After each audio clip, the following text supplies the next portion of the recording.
parcours professionnel s'est inscrit toujours dans le canton de Vaud. Alors ça, je trouve que c'était important, parce que j'ai fait toute ma carrière ici. Donc j'ai commencé comme infirmier.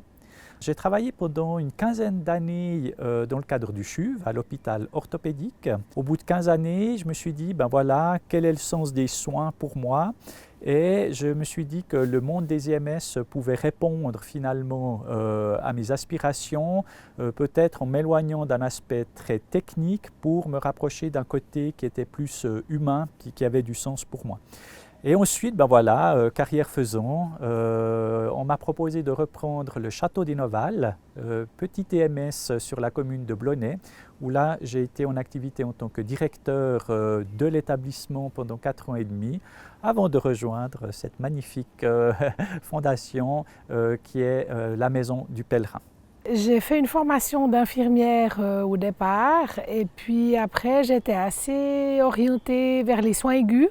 Ma vie familiale a fait que j'ai pris d'autres orientations. J'ai été enseignante à un moment donné et puis j'ai eu une opportunité dans un EMS proche de mon domicile où j'ai repris le poste d'infirmière responsable. Et puis finalement j'ai eu l'opportunité de reprendre la direction de cette institution, ce qui était clairement pas quelque chose qui était un projet professionnel construit depuis le départ. La vie étant ce qu'elle était, du coup j'ai saisi cette opportunité, puis ça fait maintenant 23 ans que je suis directrice de cette institution et puis j'ai clairement trouvé une activité professionnelle qui me correspond tout à fait. J'ai commencé par un CFC de commerce. Ensuite, j'ai suivi les cours de l'école hôtelière de Lausanne. J'ai obtenu mon diplôme en 1983. Ensuite de quoi j'ai travaillé dans l'hôtellerie traditionnelle, notamment dans les finances et comme directeur RH d'un hôtel 5 étoiles. Ensuite, j'ai rejoint une société de restauration de collectivité pour laquelle j'ai travaillé 18 ans. Et j'ai toujours eu envie de travailler dans le monde de la santé. C'est quelque chose qui m'a toujours plu. Et j'avais l'envie de travailler soit dans un hôpital, dans une clinique ou dans un EMS. Mon rôle de directrice, c'est pour moi organiser l'ensemble des activités de l'institution pour fournir les prestations auprès du résident. Et du coup, de coordonner toutes ces activités, tous les corps de métier qu'il y a dans l'institution au bénéfice du résident ou du bénéficiaire, si c'est pour le centre d'accueil temporaire. Alors mon rôle principal dans l'établissement, c'est déjà d'assurer une qualité de prestation pour les résidents et leurs familles. Et pour ça, d'avoir un personnel qualifié et surtout d'essayer de motiver et de fédérer tout le personnel. Et ça, c'est mon rôle principal. C'est vrai qu'au niveau des RH, j'attache beaucoup d'importance à la qualité de vie du personnel pour obtenir des soins de qualité. Je dirais prioritairement, je pense que c'est un travail de lien. C'est de faire le lien entre finalement les résidents, les familles, les collaborateurs, de faire un lien aussi qui amène du sens au sein d'une institution par rapport à tout ce qui touche à l'accompagnement. Donc moi je me vois plus comme un coordinateur, chef d'orchestre, plutôt que comme un dirigeant pur et dur. Voilà, parce que pour moi, ma perception, c'est que c'est un travail qui doit rester de proximité, que ce soit une proximité forcément des équipes, mais proximité aussi des personnes que l'on accueille, que l'on héberge, proximité avec les familles. Depuis que j'ai repris en 2008 la direction de cet établissement, il y a eu beaucoup d'évolutions effectivement au niveau notamment des résidents. Quand je suis arrivé en 2008, les résidents avaient besoin par exemple d'animation collective et puis on ne s'occupait pas trop de l'aspect psychique de la personne ni physique. On faisait des animations pour les occuper.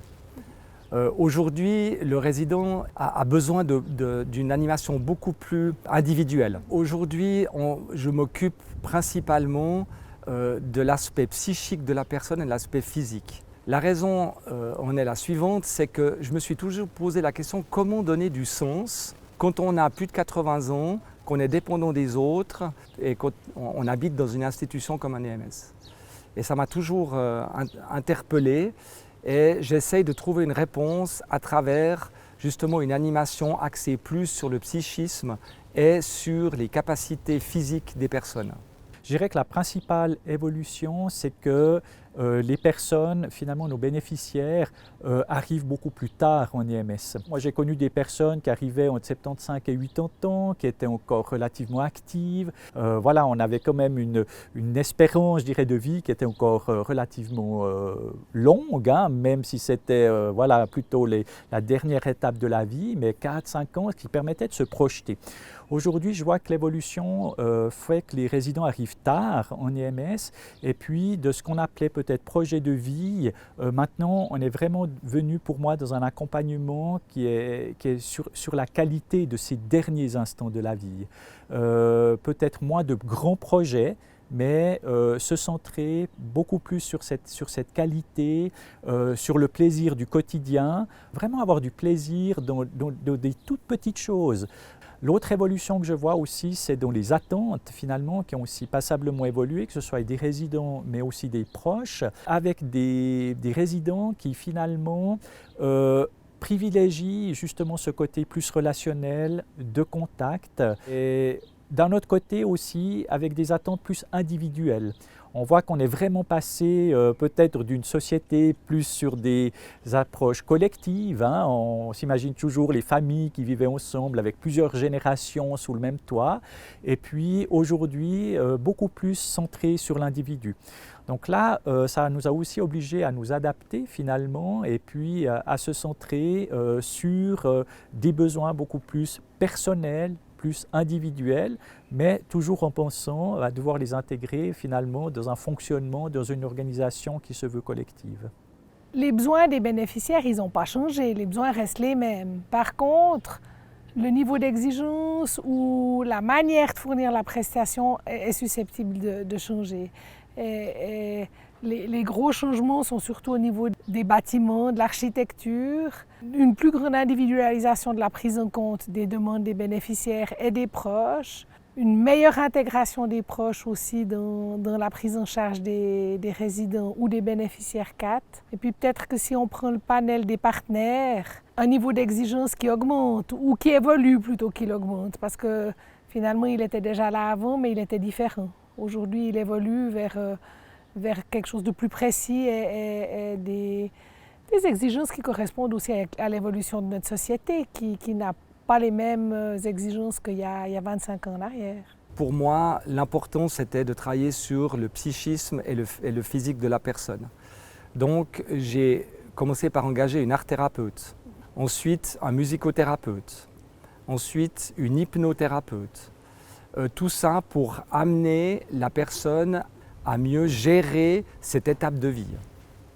On a également travaillé sur le physique en permettant à nos résidents de se rendre dans un fitness. Alors l'avantage c'est que les gens se sentaient de nouveau utiles et puis étaient mélangés à d'autres personnes, ce qui était très intéressant. Et ces gens-là ont retrouvé un plaisir d'avoir un effort physique.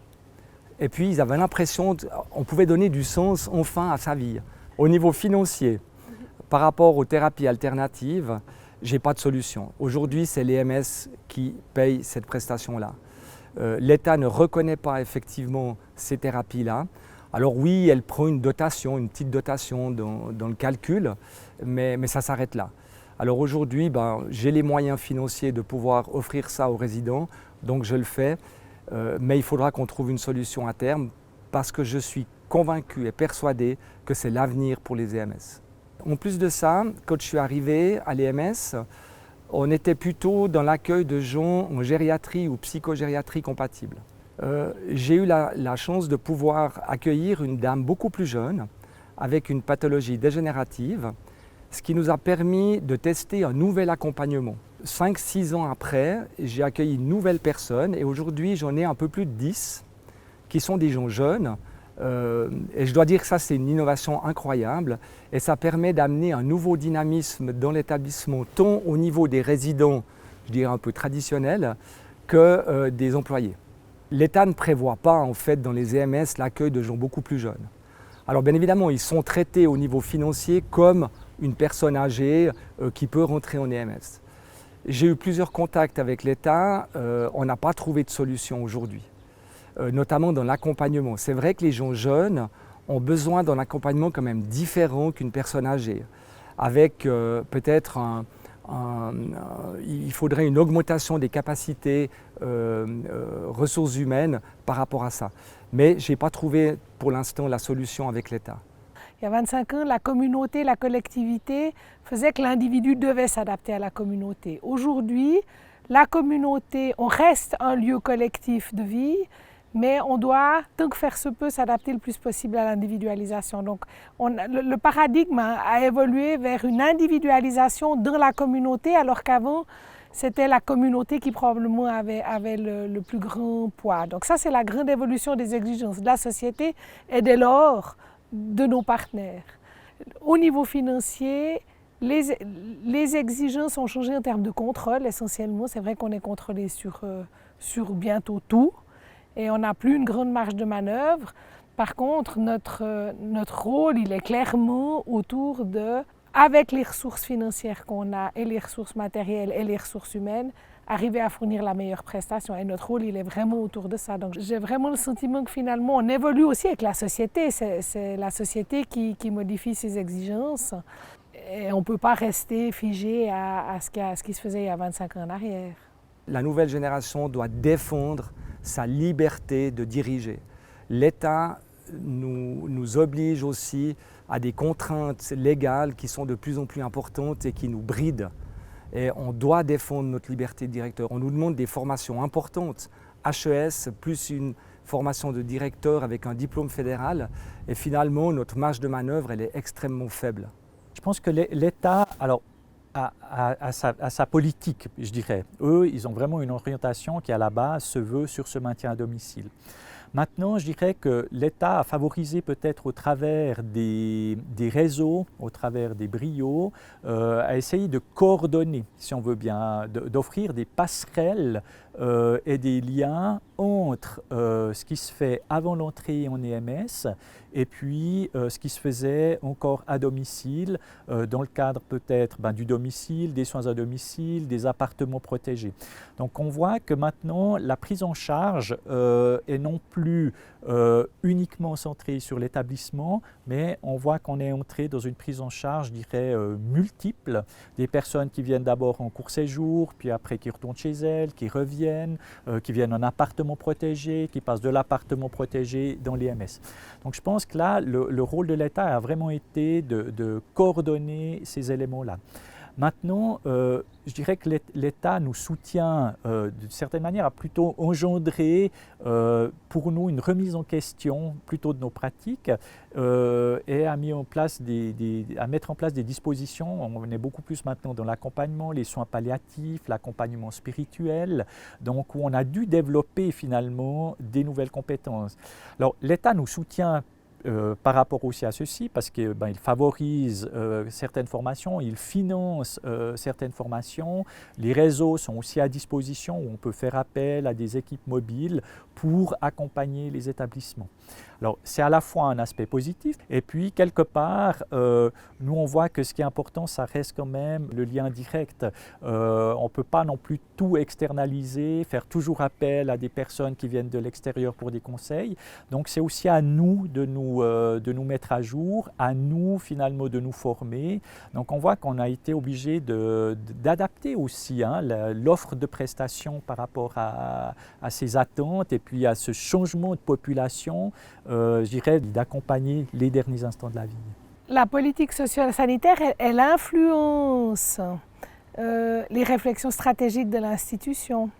Ça veut dire qu'il y a 25 ans, notre institution ne fournissait qu'une prestation de long séjour.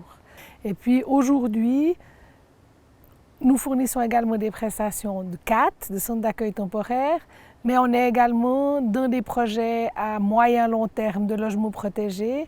Et c'est vrai que toutes les politiques en lien avec le maintien à domicile nous invitent et nous stimulent à réfléchir à des prestations, non seulement des prestations d'hébergement et de long séjour, mais aussi des prestations orientées vers le maintien à domicile. Vraiment, on est sans cesse dans cette réflexion d'adapter nos prestations aux attentes de la population.